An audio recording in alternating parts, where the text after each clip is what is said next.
Hello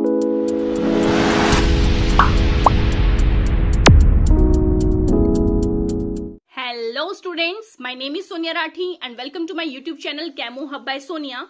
तो student, जैसे आपको पता है कि हम जो है एडुकार्ड के सैंपल पेपर कर रहे हैं और उसमें जो सैंपल पेपर्स दिए गए हैं वो स्ट्रिक्टली बेस्ड हैं जो हमारी सीबीएसई ने टर्म 1 का जो सैंपल पेपर रिलीज किया था 2 सितंबर 2021 को, उसी पर बेस्ड जो है क्वेश्चंस इसमें दिए गए हैं। और अब तक जो है हम 4 सैंपल पेपर्स कर चुके हैं। अगर आपने वो नहीं देखे हैं तो वो आप मेरे चैनल पर एडुकार्ड सैंपल पेपर्स वाली प्लेलिस्ट में जाकर देख सकते हैं। और आप सभी को पता है कि जो पेपर मैं कराती हूं उसका पीडीएफ डिस्क्रिप्शन बॉक्स में प्रेजेंट होता है, तो वहां डिस्क्रिप्शन बॉक्स में जाके आप उस लिंक को क्लिक करके पीडीएफ को इजीली डाउनलोड कर सकते हैं। तो आज की क्लास में हम करने वाले हैं सैंपल पेपर नंबर 5। तो चलिए स्टूडेंट्स, देर न करते हुए स्टार्ट करते हैं। तो देखिए, फर्स्ट क्वेश्चन है, what are the products obtained when ammonia is reacted with excess of bromine. तो देखिए स्टूडेंट्स, जब हम अमोनिया की एक्सेस ऑफ ब्रोमीन के साथ रिएक्शन करते हैं तो यहां पर 2 प्रोडक्ट्स मिलते हैं हमें। One is NBr3 and second is HBr। NBr3 को हम बोलते हैं नाइट्रोजन ट्राइब्रोमाइड एंड HBr को हम बोलते हैं हाइड्रोब्रोमिक एसिड या हाइड्रोजन ब्रोमाइड। तो ये प्रोडक्ट्स मिल रहे हैं। इट मींस इसका करेक्ट आंसर क्या है? B है। Now coming to the next question, in the given figure which defect is shown. तो आप यहां पर अगर देखोगे तो इक्वल नंबर ऑफ कैटायंस और एनायंस जो है हमारी मिसिंग है। इट मींस ये कौन सा डिफेक्ट हो गया? This is Schottky defect. तो ऑप्शन डी इसका आंसर हो गया। क्वेश्चन नंबर 3 है students, mole fraction of the solute in 1 molal aqua solution is. देखिए, सबसे पहले आपको पता होना चाहिए 1 मोलल का मतलब क्या होता है। देखिए, 1 मोलल एक्वा सोल्यूशन का मतलब है 1 mole of solute in 1 kilogram of water, या फिर यूं कह लीजिए इन 1000 ग्राम्स ऑफ वाटर। इतना कंसेप्ट समझ आ गया होगा। अब देखिए, number of moles of solute कितने हैं? Number of moles of solute, तो वो कितने हैं? 1। Number of moles of solvent की अगर हम बात करें तो वो कितने हो जाएंगे? अब देखिए, यहां पर है 1000 grams, given mass upon molar mass water का कितना होता है? 18। तो यहां से जब आप कैलकुलेट करोगे तो it will be equal to 55.55 grams. ठीक है, तो यहां से कैलकुलेट करने पर आ गया 55.55 ग्राम्स, 55.5 मोल्स। सो अब हम यहां से निकालेंगे mole fraction of the solute. तो मोल फ्रैक्शन कैसे निकलेगा सोल्यूट का? Number of moles of solute divided by total number of moles. तो नंबर ऑफ मोल्स सोल्यूट के कितने हैं? 1 है। टोटल नंबर ऑफ मोल्स कितने हो जाएंगे? 1 प्लस 55.5। तो यहां से स्टूडेंट जब आप कैलकुलेट करोगे it will be equal to 0.0177, near about इतना आ जाएगा। तो इसका करेक्ट आंसर क्या हो जाएगा? B. Now coming to the question number 4, if the edge length of the side of a cube is a, the distance between the body centered atom and one corner atom in the cube will be। तो आपको पता है जो BCC structure होता है, BCC structure के लिए हमारा फॉर्मूला क्या होता है? √3/2a। ठीक है students. Now coming to the question number 5, the increasing order of densities of given compounds. अब देखिए, डेंसिटी किसकी इक्वल होती है स्टूडेंट्स? मास अपॉन वॉल्यूम के। तो डेंसिटी डायरेक्टली डिपेंड कर रही है मास के ऊपर। तो जिसका मास जितना ज्यादा होगा उसकी डेंसिटी उतनी ही ज्यादा होगी। तो यहां पर देखिए, सबसे ज्यादा मास किसका है? 4 का, then 3, then second and then 1। तो इसका करेक्ट आंसर यहां से स्टूडेंट्स क्या हो जाएगा? ए। 4th is greater than 3 is greater than 2nd is greater than 1st. Now coming to the question number 6, glucose can not be classified as. अब आप सभी को पता है जो ग्लूकोज एक ओलिगोसेकेराइड नहीं है। ग्लूकोज क्या है? Glucose is a monosaccharide. ठीक है students. Now coming to the question number 7, among the following compounds which will be steam volatile. तो स्टीम वॉलेटाइल कौन सा होगा? ऑप्शंस हैं फिनोल, पैरानाइट्रोफिनोल, ऑर्थोनाइट्रोफिनोल एंड मेटानाइट्रोफिनोल। तो ये क्वेश्चन आई थिंक पहले भी आया है। तो इसमें जो है वॉलेटाइल कौन सा होगा? ऑर्थोनाइट्रोफिनोल होगा। रीजन क्या होगा? Due to intramolecular hydrogen bonding. और ये मैंने आपको पहले सैंपल पेपर में बनाकर भी दिखाई है किस तरह से इंट्रामोलिकुलर हाइड्रोजन बॉन्डिंग प्रेजेंट होती है। Now coming to the question number 8, which of the following does not exist. तो आपको पता है यहां पर NeF2 एग्जिस्ट नहीं करता क्योंकि नियॉन का एटॉमिक नंबर 10 है और इसकी इलेक्ट्रॉनिक कॉन्फ़िगरेशन कितनी है? 1s2, 2s2, 2p6। इसके पास कोई वैकेंट 2d ऑर्बिटल नहीं है, तो यहां पर कोई इस तरह की बॉन्ड फॉर्मेशन का स्कोप ही प्रेजेंट नहीं है। So it happens due to absence of d orbital. Now coming to the question number 9, the functional group that is present in paper, cotton and sugar। तो इन सभी में कौन सा functional group present होता है स्टूडेंट्स? OH group present होता है, hydroxyl group present होता है। Now 10th question is, which type of solids are good conductor of electricity and are in malleable nature। तो आपको पता है metallic solids जो होते हैं they are good conductor of electricity क्योंकि उनके पास free electrons present होते हैं और malleable तो metals होते ही हैं, ये आप 10th क्लास से पढ़ते आ रहे हो। Now coming to the question number 11, in nucleophilic substitution reactions, halides are less reactive due to। तो halides की reactivity क्यों कम होती है? क्योंकि उसमें क्या होता है? रेजोनेंस स्टेबलाइजेशन होती है। तो इसका करेक्ट आंसर क्या हो जाएगा? बी। तो रेजोनेंस स्टेबलाइजेशन होने की वजह से पार्शियल डबल बॉन्ड कैरेक्टर आ जाता है जिसकी वजह से उनकी रिएक्टिविटी कम हो जाती है। Now coming to the question number 12, raw meat is preserved by adding a small amount of salt to it. The bacteria responsible for spoiling is। अब आपको पता है कि जब सॉल्ट को ऐड कर दिया गया है, सॉल्ट को ऐड करने का मतलब क्या है? हाइपरटोनिक सॉल्यूशन बना दिया। हाइपरटोनिक सॉल्यूशन बना दिया तो वो जो वाटर है वो बाहर आ जाएगा due to the process of osmosis और वो डिस्ट्रॉय हो जाएंगे हमारे बैक्टीरिया जो उसके अंदर प्रेजेंट होंगे। नेक्स्ट है 13th, the incorrect statement for alcohol is. तो इनकरेक्ट स्टेटमेंट देखिए यहां पर है हमारा option number B, lower members have a pleasant smell and higher members are colourless and tasteless. तो ऐसा नहीं है, जो लोअर मेंबर्स होते हैं वो कलरलेस और टेस्टलेस होते हैं। जैसे जैसे मास इंक्रीज हो रहा है तो उनके अंदर कुछ स्मेल आ जाती है। बाकी सारी की सारी स्टेटमेंट्स करेक्ट हैं क्योंकि OH ग्रुप में क्या होती है? हाइड्रोजन बॉन्डिंग भी होती है। लोअर मेंबर्स इनसॉल्युबल होते हैं वाटर में और उनका boiling point rises fairly uniformly with rising molecular weight. ठीक है। Now coming to the question number 14, which is not hydrolysed by water. तो यहां पर जो है करेक्ट आंसर क्या है? NF3 हाइड्रोलाइज नहीं होता क्योंकि इसके पास अगेन क्या होता है? Absence of d orbital. d orbital नहीं होता तो इसकी हाइड्रोलिसिस पॉसिबल नहीं हो पाती। नेक्स्ट क्वेश्चन है students, invert sugar. Invert sugar basically क्या होता है? It is a mixture of glucose and fructose in equimolar quantities. तो इसका करेक्ट आंसर यहां से क्या हो गया? डी हो गया। इनवर्ट शुगर ठीक है, टाइप ऑफ केन शुगर है ये मान लेते हैं, बट बेसिकली इनवर्ट शुगर क्या होता है? ग्लूकोज और फ्रक्टोज का इक्विमोलर क्वांटिटीज में मिक्सचर।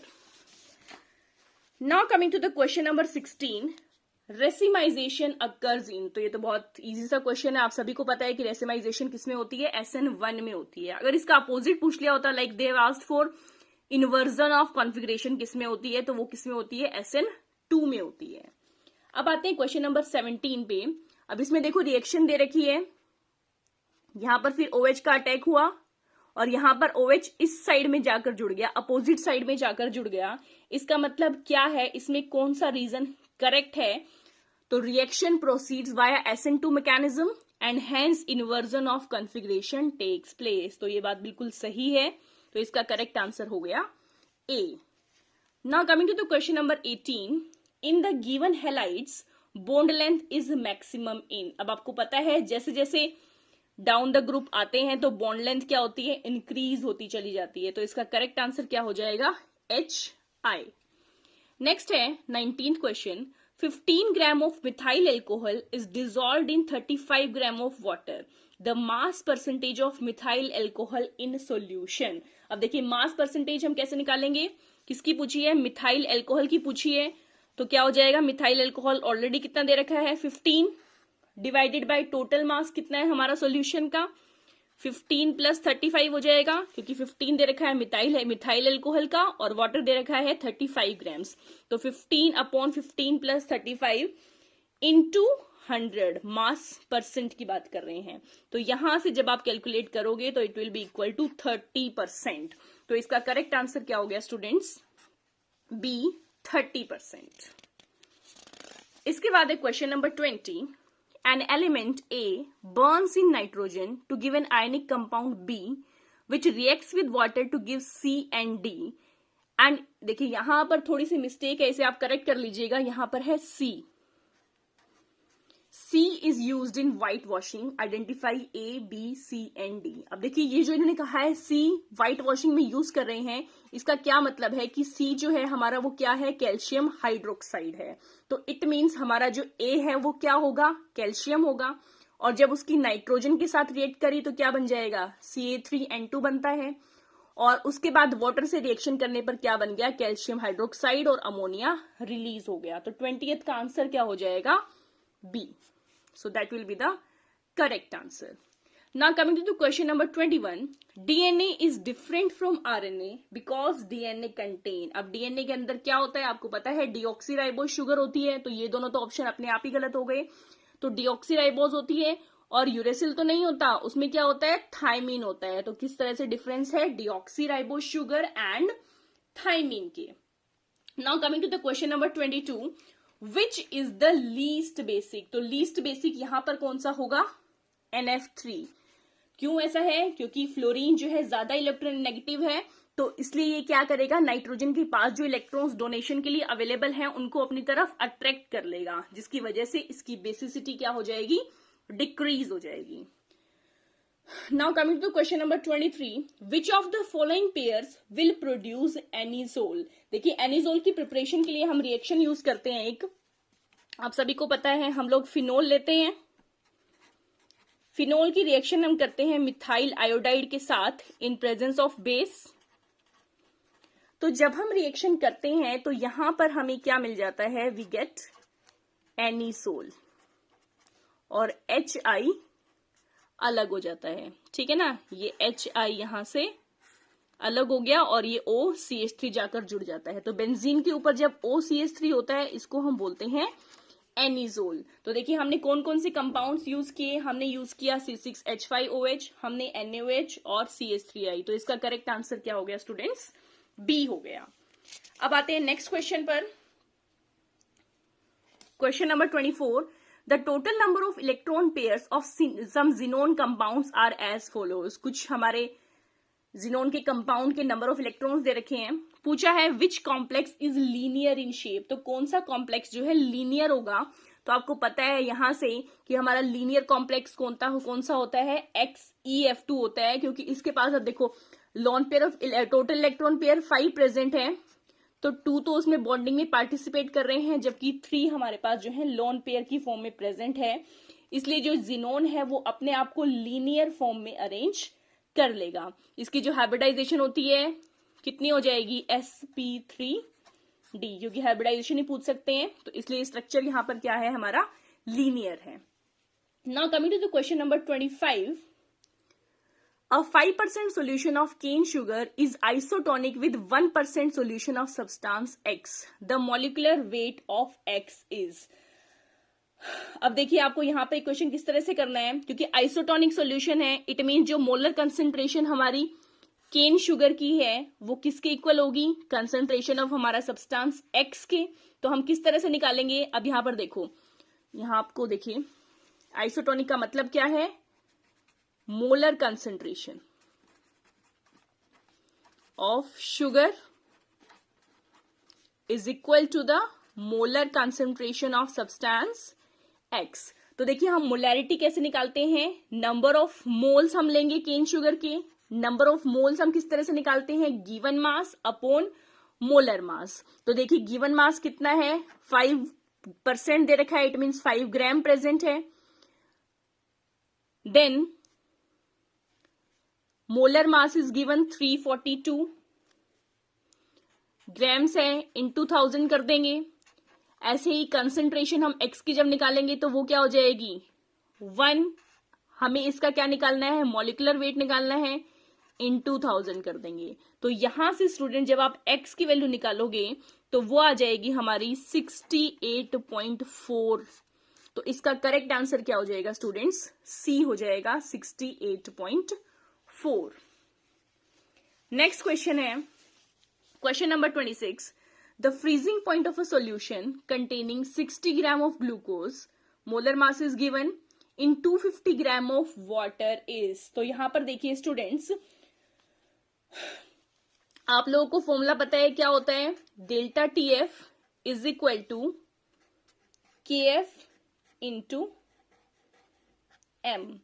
अब देखिए यहां पर हमें के एफ की वैल्यू गिवन है, कितनी दे रखी है 1.86, और ये क्या होती है, मोलैलिटी होती है। अब मोलैलिटी क्या होती है, number of moles of solute divided by weight of solvent. तो सबसे पहले number of moles of solute कैसे निकालेंगे, given mass upon molar mass, तो वो क्या है अपना 60 अपॉन 180 हो जाएगा, इंटू मास ऑफ सॉल्वेंट कितना दे रखा है 250 ग्राम दे रखा है, तो इंटू क्या कर देंगे फिर हम इसको 1000 कर देंगे। तो यहां से जब आप डेल्टा टीएफ की वैल्यू निकालेंगे it will be equal to 2.48 kelvin. लेकिन आपको ध्यान से पढ़ना है स्टूडेंट, क्वेश्चन डेल्टा टीएफ की वैल्यू नहीं पूछी, यहां पर फ्रीजिंग पॉइंट पूछा है।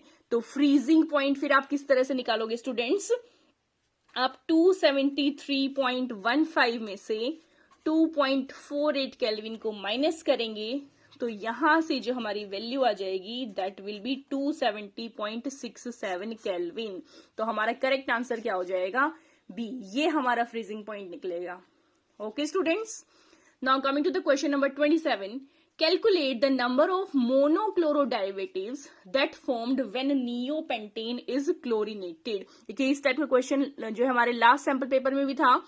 अब इन्होंने क्या कहा है कि जब हम नियोपेंटेन को क्लोरिनेट करेंगे, तो सबसे पहले आपको पता होना चाहिए कि नियोपेंटेन होता क्या है। ये हमारा नियोपेंटेन का स्ट्रक्चर होता है। तो इसकी जब क्लोरिनेशन करेंगे तो यहां पर आपको दिख रहा है सिर्फ एक ही चांस है, एक ही पोजीशन पर क्लोरिनेशन हो सकती है। तो यहां से हमारा क्या बन जाएगा,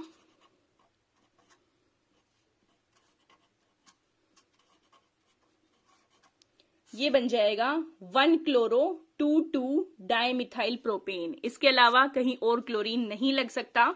अगर कहीं आप लगाओगे तो फिर वो उसका मतलब सेम ही हो जाएगा। ठीक है, तो इट मीन्स कितने चांसेस पॉसिबल है, only 1। Now coming to the question number 28। Ammonia compound which upon heating does not give ammonia is. तो यहां पर स्टूडेंट आपको रिएक्शन देखनी होगी। जब हम NH4NO2, इसका करेक्ट आंसर है NH4NO2, तो जब हम इसको हीट करते हैं तो यहां पर हमें मिलता है स्टूडेंट्स N2, ना कि अमोनिया। तो N2+2 वाटर मिलता है, अमोनिया यहां पर रिलीज नहीं होता। बाकी सभी रिएक्शन में अमोनिया भी रिलीज होता है। Now coming to the question number 29, which of the following is correct about hydrogen bonding in nucleotides? तो आप सभी को पता है हाइड्रोजन बॉन्डिंग कैसे होती है, एडेनिन थाइमिन के साथ करता है और साइटोसिन जो है ग्वानिन के साथ करता है। यहां पर डबल बॉन्ड होती है और यहां क्या होती है, ट्रिपल बॉन्ड होती है। तो AT और GC, तो इसका करेक्ट आंसर क्या हो गया students, A। Now coming to the question number 30। The alcohol which does not react with Lucas reagent. अब आप सभी को पता है ल्यूकास रिएजेंट को हम कब यूज करते हैं, जब हमें डिफरेंशिएट करना होता है प्राइमरी, सेकेंडरी और टर्शरी एल्कोहल्स को। तो जो टर्शरी एल्कोहल है वो हमें जो टर्बिडिटी दे देते हैं वो इमीडिएटली टर्बिडिटी आ जाती है, टर्बिडिटी हमें इमीडिएटली मिल जाती है। सेकेंडरी जो है टर्बिडिटी देते हैं बट आफ्टर 5 मिनट्स देते हैं, लेकिन प्राइमरी में ऐसा कुछ नहीं होता। तो इट मीन्स जो प्राइमरी एल्कोहल होगा वो ल्यूकास रिएजेंट के साथ रिएक्ट नहीं करता। तो आप सभी को इसमें सीधा सीधा दिख रहा है, स्ट्रक्चर बनाने की भी इवन जरूरत नहीं है कि जो नॉर्मल ब्यूटेनॉल है वो क्या है, हमारा प्राइमरी एल्कोहल है। तो it doesn't react with Lucas reagent. Now coming to the question number 31, the boiling point of hydrides of group 16 elements are in the order. आप सभी को पता है जैसे जैसे मॉलिक्यूलर वेट बढ़ता है, वंडर वॉल फोर्सेस बढ़ते चले जाते हैं, तो बॉइलिंग पॉइंट भी क्या होता है, बढ़ता चला जाता है। लेकिन वाटर का जो है सबसे ज्यादा होता है, क्योंकि उसमें क्या होती है, हाइड्रोजन बॉन्डिंग प्रेजेंट होती है। तो यहाँ पे करेक्ट आंसर क्या हो जाएगा स्टूडेंट्स, सी हो जाएगा। वाटर की सबसे ज्यादा हो गई, अदरवाइज क्या होनी थी, सल्फर की सबसे कम, देन सेल्यूरियम, देन टेल्यूरियम, ठीक है, then selenium and then tellurium. Now coming to question number 32, a binary compound A positive B negative has a zinc blend structure with B negative ion constituting the lattice and A positive ion occupying 25% tetrahedral holes। तो देखिए students, number of ions अगर हम निकालें, B negative FCC में दे रखा है, it means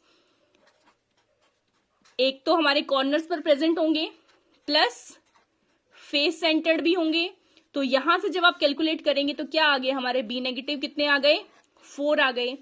अब A positive ion क्या ऑक्यूपाई कर रहे हैं, they are occupying 25% of tetrahedral holes, और टेट्राहेड्रल होल्स आपको पता है 2 टाइम्स होते हैं, तो 4 इंटू 2 हो जाएगा, इंटू 25% का मतलब क्या है, 25/100। तो यहां से स्टूडेंट जब आप कैलकुलेट करेंगे तो ए पॉजिटिव कितना आ गया, 2 आ गया। तो जो रेशियो है बी नेगेटिव और ए पॉजिटिव की वो कितनी आ गई, 4/2 या फिर 2/1 कह सकते हैं। तो स्टूडेंट्स इसका करेक्ट आंसर क्या आ गया, AB2। So option number B is the correct answer. Clear है students? Now coming to the question number 33, which of the given reagent can be used for the following reaction. अब देखिए ये reaction जो है हमने पहले भी की है, तो इसमें कौन सा रिएजेंट यूज होगा, नाइट्रिक एसिड को हम यूज करते हैं। तो इसका करेक्ट आंसर क्या हो जाएगा, HNO3। नेक्स्ट है, which among the following forms a linear polymeric structure due to hydrogen bonding. तो आपको पता है हाइड्रोजन बॉन्डिंग का मतलब क्या होता है, हाइड्रोजन और मोस्ट इलेक्ट्रोनेगेटिव एलिमेंट्स की बॉन्डिंग। अब यहां पर आपको सीधा सीधा दिख रहा है हाइड्रोजन के साथ इलेक्ट्रोनेगेटिव एलिमेंट कहां है प्रेजेंट, फ्लोराइड के केस में। तो इसका करेक्ट आंसर क्या हो जाएगा, बी हो जाएगा। Now coming to the question number 35, the unit of ebullioscopic constant. अब देखिए स्टूडेंट, बेसिकली एब्यूलियोस्कोपिक कांस्टेंट क्या होता है, वो होता है हमारा molal elevation constant. Molal elevation constant जब हम करते हैं ना elevation of boiling point, like delta TB is equal to KB into M हम करते हैं। तो ये जो KB है, this is our ebullioscopic constant. तो ये क्या होता है, एब्यूलियोस्कोपिक कांस्टेंट को हम कैसे डिफाइन करते हैं, elevation in boiling point produced when 1 mole of solute is dissolved in 1 kilogram of the solvent. सो यहां पर क्या हो जाएगी इसकी unit, when 1 mole of the solute is dissolve, kelvin kilogram per mole. तो इसका करेक्ट आंसर क्या है, C। Now coming to the next question 36, in the given reaction. अब ये रिएक्शन देखिए हमें किसकी दे रखी है, ये हमें दे रखा है ग्लूकोज। तो ग्लूकोज की रिएक्शंस दे रखी हैं कि A B C D ये क्या क्या होंगे। देखिए जब ग्लूकोज की HCN के साथ रिएक्शन करते हैं तो हमें क्या मिलता है, ग्लूकोज साइनोहाइड्रिन मिलता है। यहां मैं बनाती हूं, तो देखिए यहां पर क्या हो जाएगी reaction, CH CN OH formation हो जाएगी, और बाकी जो है वो क्या रहेगा, एज इट इज रहेगा। तो इसे हम क्या बोल देते हैं, ग्लूकोज साइनोहाइड्रिन। ठीक है, तो A हमारा हो गया ग्लूकोज साइनोहाइड्रिन। अब देखिए B क्या होगा, जब इसकी HI के साथ जब हम इसको हीट करते हैं तो आप सभी को पता है यहां पर हमें क्या मिलता है, नॉर्मल हेक्सेन मिल जाता है।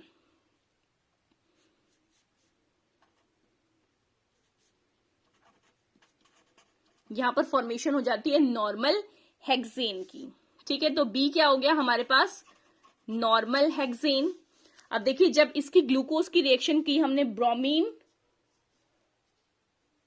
और वाटर के साथ, तो ब्रोमीन वाटर में इसकी क्या फॉर्मेशन हो जाती है, यहां पर हमें मिल जाता है ग्लूकोनिक एसिड। तो किस तरह से बनते हैं, देखिए फर्स्ट वाला जो हमारा एल्डिहाइड ग्रुप है वो किस में कन्वर्ट हो जाता है, एसिड में कन्वर्ट हो जाता है, और जो नीचे का हमारा एल्कोहल है CH2OH वो एज इट इज रह जाता है। तो इसे हम क्या बोल देते हैं, ग्लूकोनिक एसिड। इसके बाद देखिए किसकी रिएक्शन हम करते हैं, तो यहां पर जब इसकी रिएक्शन, इसमें एरो जो अपोजिट दे रखा है इसे ठीक कर लीजिएगा, जब HNO2 के साथ हम रिएक्शन करते हैं तो यहां पर हमें क्या मिलता है, HNO2 HNO3 के साथ रिएक्शन करने पर, ये करेक्ट कर लीजिएगा बेटा स्टूडेंट्स, यहाँ पे एरो भी अपोजिट दे रखा है, इसे आप करेक्ट कर लीजिएगा। तो जब इसकी रिएक्शन करते हैं तो ये एल्डिहाइड भी और ये हमारा एल्कोहल भी किस में कन्वर्ट हो जाता है, एसिड में कन्वर्ट हो जाता है। So there is a formation of COOH, CHOH4 and then COOH, और इसे हम क्या बोल देते हैं, इसे हम बोलते हैं सैकरिक एसिड। ठीक है स्टूडेंट्स, जो फर्स्ट है उसे हमने क्या बोला, ग्लूकोज साइनोहाइड्रिन। तो देखते हैं हमारा कौन सा ऑप्शन करेक्ट है। ए और बी में से कोई भी ऑप्शन करेक्ट नहीं है। अब देखते हैं ऑप्शन नंबर सी। यस, देखिए ए हमारा ग्लूकोज साइनोहाइड्रिन है, हमने बना दिए हैं, एक बार मैं दिखा देती हूँ इस पेज को। देखिए ए हमारा ग्लूकोज साइनोहाइड्रिन है, बी हमारा क्या है, नॉर्मल हेक्सेन है, ठीक है, सी हमारा ग्लूकोनिक एसिड है और डी हमारा क्या है, सैकरिक एसिड है। तो इसका करेक्ट आंसर क्या हो गया स्टूडेंट्स, सी हो गया। नेक्स्ट क्वेश्चन है, विच of the following is most reactive towards SN1 reaction. अब आप देखिए ये जो रिएक्शन है हमारी कौन से उससे होती है, कार्बोकेटाइन की फॉर्मेशन से होती है। तो कार्बोकेटाइन की रिएक्टिविटी का ऑर्डर क्या होता है, tertiary is greater than secondary is greater than primary. तो जो जिसमें हमारा टर्शरी कार्बोकेटाइन बनता होगा वो क्या हो जाएगा, ज्यादा स्टेबल हो जाएगा। तो इट मीन्स इसमें से हमारा करेक्ट आंसर क्या हो गया students, option number A is the correct answer. Carbocation आप बना के देख लोगे ना, Br नेगेटिव को रिमूव करना तो बच जाएगा हमारा कार्बोकेटाइन। नेक्स्ट है, what will be the ratio of the total volume of BCC to simple cubic structure. अब देखिए दोनों की रेशियो पूछी है। देखिए इस क्वेश्चन में हम कैसे करेंगे, वॉल्यूम जो है यूनिट सेल की वो कितनी है, कितनी होती है, A क्यूब के इक्वल होती है। तो अब हमें दोनों केसेस देखने हैं। BCC के लिए अगर हम देखें तो क्या वैल्यू होती है R की, √3/4A। R किसके इक्वल होता है, √3/4/A। तो यहां से A कितना हो जाएगा, 4R/√3। तो अब अगर हम यहां से वॉल्यूम निकालें तो वॉल्यूम क्या हो जाएगी, 4R/√3 का क्यूब। सो यहां से जब आप सॉल्व करोगे तो क्या आ जाएगा, 64R³ 3 × √3। तो इसे हमने मान लिया इक्वेशन नंबर 1। और यही अगर हम सिंपल क्यूबिक के लिए बात करें, फॉर सिंपल क्यूबिक, तो यहां से अब आपको पता है सिंपल क्यूबिक के लिए R क्या होता है, A/2। तो A क्या हो जाएगा, 2R। तो यहां से वॉल्यूम क्या हो जाएगा सिंपल क्यूबिक के लिए, that will be equal to 2R³। तो कितना आ गया यहां से, 8R³। तो ये हमने मान ली इक्वेशन नंबर 2। अब क्या पूछी है, ratio volume of unit cell in BCC and in simple cubic. तो यहां से रेशियो कैसे निकल जाएगी, 1 और 2 को डिवाइड कर देंगे। तो यहां से क्या कर दिया हमने, 64R³ डिवाइडेड बाय 3√3 इंटू कितना हो जाएगा, 8R³। तो यहां से स्टूडेंट जब आप इसको सॉल्व करोगे तो हमारी जो रेशियो आ जाएगी वो हमारी इसके इक्वल आ जाएगी, 8:3 इज √3। क्योंकि यहां से सॉल्व करने पे क्या हो जाएगा, 64, अब 8R³ है, R³ से R³ कैंसिल हो गया, तो हमारी रेशियो किसके इक्वल आ रही है, 8:3 तो इसका करेक्ट आंसर क्या हो गया स्टूडेंट्स, डी हो गया। देखिए हो सकता है कि स्पीड आपको ज्यादा लग रही हो, बट मैं चाहती हूं कि आपका टाइम वेस्ट बिल्कुल ना हो, क्योंकि हमें बहुत सारे क्वेश्चंस करते चले जाने हैं। तो आप लोग वीडियो को पॉज करके भी देख सकते हैं, ये चीज मैं आपको पहले भी बोल चुकी हूं। ओके स्टूडेंट्स, अगर फिर भी कोई प्रॉब्लम होती है तो आप कमेंट सेक्शन में कमेंट करके भी मुझसे पूछ सकते हैं। Now coming to the question number 39, nitrogen is use to fill electric bulb. अब देखिए नाइट्रोजन को हम यूज कर रहे हैं, इसका मतलब क्या है कि वो रिएक्ट नहीं कर रहा होगा, it does not support combustion. तो इसका करेक्ट आंसर हो जाएगा D. Now coming to the question number 40, the reagent that is used to convert phenol into benzene. तो हम कौन सा रिएजेंट यूज करते हैं जब हमें फिनोल को क्या करना होता है, बेंजीन में कन्वर्ट करना होता है। तो ये बहुत ही इंपॉर्टेंट है, इसे हम कन्वर्जन रिएक्शंस में भी यूज करते हैं। तो 40th का आंसर क्या हो जाएगा, जिंक डस्ट। तो जिंक डस्ट की हेल्प से हम सीधा सीधा फिनोल को किस में कन्वर्ट कर सकते हैं, बेंजीन में कन्वर्ट कर सकते हैं। Now coming to the question number 41, what is the IUPAC name of the given compound. तो देखिए IUPAC नेम में हमारी ये मेन चेन हो जाएगी, इसे हमने नंबर दे दिया 1, 2 और इसे दे दिया 3। तो सेकंड पोजीशन पर कौन सा ग्रुप है, ये OCH3 ग्रुप होता है हमारा, मिथॉक्सी ग्रुप। तो क्या नेम हो गया इसका, 2 मिथॉक्सी, 3 कार्बन की चेन है, सिंगल बॉन्ड है, तो प्रोपेन। तो इसका करेक्ट आंसर हो गया students 2 methoxy propane. Now coming to question number 42, the correct order of, अब देखिए डेल्टा IHI ये हमारी क्या है, this is first ionisation energy. ये पूछा है फर्स्ट आयोनाइजेशन एनर्जी का करेक्ट ऑर्डर क्या है। आप सभी को पता है जो हमारे एटम्स होते हैं नोबल गैसेस के, उनमें ऑलमोस्ट सिमेट्रिकल इलेक्ट्रॉनिक कॉन्फ़िगरेशन होती है। तो जो हमारी फर्स्ट आयोनाइजेशन एनर्जी है, it decreases down the group because their atomic size it increases down the group. तो फर्स्ट आयोनाइजेशन एनर्जी क्या हो जाएगी, it decreases down the group. तो इसका करेक्ट आंसर क्या हो जाएगा स्टूडेंट्स, हमारा करेक्ट आंसर हो जाएगा C, yes, helium, neon, argon, krypton, xenon and radon. तो रेडॉन की क्या हो जाएगी, सबसे कम हो जाएगी first ionisation energy. Now coming to the question number 43, what happens when 1 propanol in the presence of HbF4 reacts with diazomethane. तो देखिए जब हम डायजोमिथेन के साथ रिएक्शन करते हैं 1 प्रोपेनॉल की, देखिए रिएक्शन यहां पर क्या होती है, 1 प्रोपेनॉल पहले क्या है, CH3 CH2OH। हमारा डायजोमिथेन क्या होता है, दिस इज H2N2। जिसे नहीं पता ये ध्यान रखिएगा, ये हमारा डायजोमिथेन होता है। तो इसकी जब हम HbF4 के साथ रिएक्शन करते हैं तो यहां हमें क्या मिलता है स्टूडेंट्स, हमें मिलता है, देखिए यहां से ये जो H पॉजिटिव है ये इसके साथ अटैच्ड हो जाता है, CH3 बन जाता है और नाइट्रोजन गैस रिलीज हो जाती है। तो यहां हमें मिल जाता है CH3 CH2 CH2O CH3 plus N2। तो इसे हम क्या बोल देते हैं, नॉमेनक्लेचर आपको पता ही है कैसे हो जाएगा, methoxy, this is methoxy group और ये क्या है हमारा प्रोपेन। तो इसका करेक्ट आंसर क्या है, 1 methoxy propane. So option number C यहां से करेक्ट आंसर हो गया, 1 मिथॉक्सी प्रोपेन।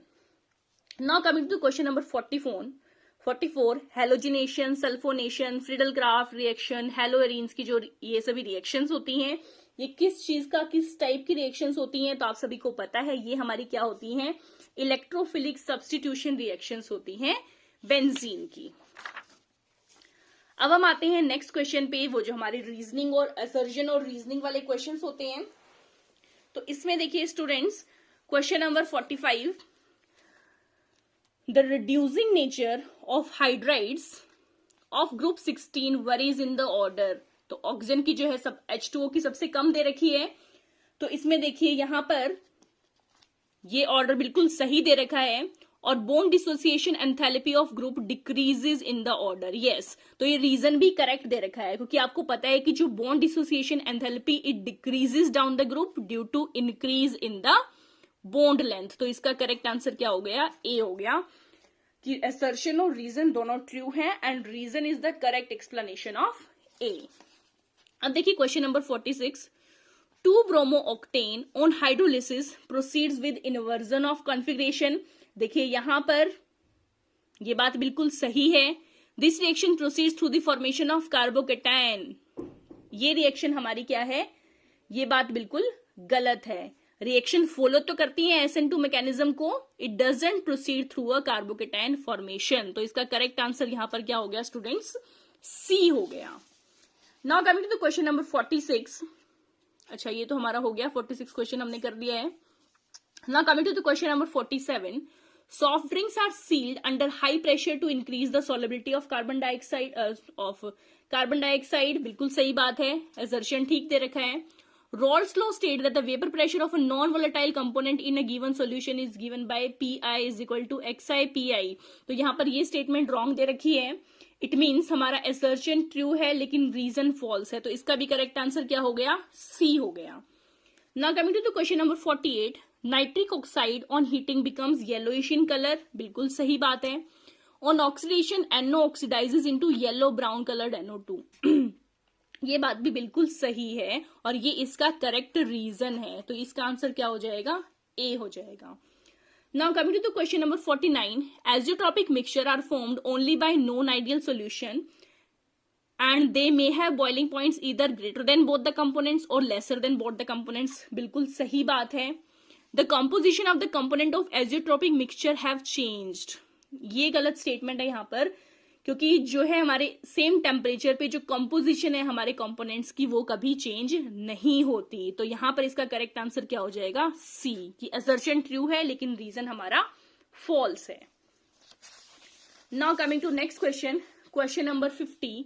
अब क्वेश्चन नंबर 50 में देखो, सेलुलोज आप सभी को पता है, सेलुलोज कौन सा आइसोमर होता है, हमारा बीटा आइसोमर होता है। उसके बाद जो है माल्टोज क्या है, रिड्यूसिंग शुगर है। एमाइलोज हमारा अल्फा आइसोमर है और ग्लूकागॉन क्या है, एक प्रोटीन है। तो इट मींस इसका करेक्ट आंसर क्या हो गया, फर्स्ट का बी, सेकंड का डी, थर्ड का सी एंड फोर्थ का A. It means option number C जो है हमारा करेक्ट आंसर है। Now coming to the question number 51, which of the following analogies is correct. अब देखिए ये क्वेश्चन जो है, इस टाइप का क्वेश्चन पहले भी आया है, तो आप ध्यान से देखिएगा, इसमें करेक्ट पूछा है। ये ऑक्सीजन और नाइट्रोजन, पहले क्वेश्चन जो आया था पेपर में वो ये था कि कौन सी इनकरेक्ट है, और इसमें यहाँ पर नाइट्रोजन की जो इलेक्ट्रॉनिक कन्फिगरेशन दे रखी थी वो रॉन्ग दे रखी थी। अब ये सब बातें सिर्फ उसी को समझ में आएंगी जो स्टार्टिंग से मेरे साथ सारे लेक्चर्स को देख रहा है, जिसने सारे सैंपल पेपर्स मेरे साथ साथ किए हैं, ठीक है। तो students again it's a request, आप सारे सैंपल पेपर्स को देखो, बहुत ज्यादा इंपॉर्टेंट है वो आपके लिए। अब चलिए बात करते हैं इस क्वेश्चन की। इन्होंने पूछा है कौन सी एनालॉजी यहाँ पर करेक्ट है, तो यहाँ पर ऑप्शन नंबर डी करेक्ट है। N2 की शेप लीनियर होती है और ओजोन की शेप कैसी होती है, ट्राइगोनल प्लेनर होती है। अब देखिए क्वेश्चन नंबर 52 पर आते हैं। अब इसमें ही पूछा है, two different electron donor site जिसकी होती है उसे हम क्या बोलते हैं, एम्बिडेंट न्यूक्लियोफाइल बोलते हैं, बिल्कुल सही है। और इन्वर्जन ऑफ कॉन्फिगरेशन हमारी कौन सी रिएक्शंस में होती है, SN2 रिएक्शन में होती है, तो इसका करेक्ट आंसर क्या हो जाएगा, ए हो जाएगा। अब हम आते हैं क्वेश्चन नंबर 53 पर। When electrons are trapped in the crystal in the anionic vacancy the defect. अब देखिए जहां पर भी इलेक्ट्रॉन की बात होती है तो वहां पर क्या बनते हैं, हमारे एफ सेंटर्स बनते हैं, तो इसका करेक्ट आंसर क्या हो जाएगा, डी। नेक्स्ट है हमारा क्वेश्चन नंबर 54। अब देखिए ये रिपीटेड क्वेश्चन है, इसे मैं पूरा सॉल्व करा के आपको दिखा चुकी हूं पहले पेपर्स में, तो अब मैं यहां पर सॉल्व नहीं कराऊंगी। आप पहले वाली वीडियोस को देखिए और वहां जाकर इसका सॉल्यूशन पता लगाइए। तो इसका करेक्ट आंसर बिल्कुल एज इट इज स्टेटमेंट थी, इसलिए मैं इसको दोबारा नहीं करा रही। इसका करेक्ट आंसर है 6.022 इंटू 10⁻17 पर मोल, क्योंकि NaCl को हमने अडॉप्ट किया 10⁻⁻4 मोल % ऑफ SrCl2 के साथ, तो कैटायन वैकेंसीज हमारी इतनी बन जाती हैं। अब क्वेश्चन नंबर 55 है, the appearance of colour in solid alkali metal halide is generally due to. तो कलर किस वजह से आता है, ये बात हम पहले भी बता चुकी हूं। एफ सेंटर्स जहां पर प्रेजेंट हैं वहां पर क्या आ जाते हैं, हमारे कलर्ड आ जाते हैं, हमारे जो इंटरस्टिशियल साइट्स हैं या जो हमारे सॉलिड्स हैं उनके अंदर कलर की फॉर्मेशन हो जाती है एफ सेंटर्स की वजह से। तो आई थिंक स्टूडेंट्स आपको इतना क्लियर होगा। और हम जो है 5 सैंपल पेपर्स अभी तक कर चुके हैं। अगर आपने वो अभी तक नहीं देखे हैं तो आप मेरी प्लेलिस्ट में जाइएगा एडुकार्ड सैंपल पेपर्स की, वहां जाकर आप उनको देख सकते हैं। तो चलिए स्टूडेंट्स, तब तक के लिए take care, stay safe, all the best to all of you, thank you so much.